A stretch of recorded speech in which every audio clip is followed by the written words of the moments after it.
Work out చేస్తుండగా BRS working president KTR గాయపడ్డారు. కొన్ని రోజుల పాటు విశ్రాంతి తీసుకోవాలని వైద్యులు ఆయనకు సూచించారు. ఈ విషయాన్ని కేటీఆర్ తన ఎక్స్ వేదికగా తెలిపారు.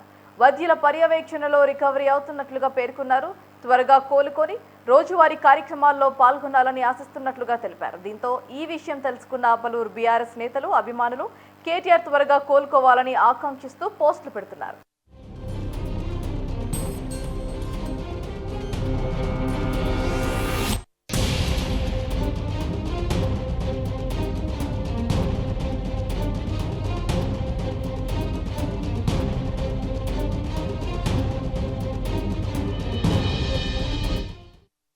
కేటీఆర్ త్వరగా కోలుకోవాలని జనసేన అధినేత, ఆంధ్రప్రదేశ్ డిప్యూటీ సీఎం పవన్ కళ్యాణ్ ఆకాంక్షించారు. ఈ మేరకు ఆయన కార్యాలయం ఎక్స్లో పోస్ట్ పెట్టింది.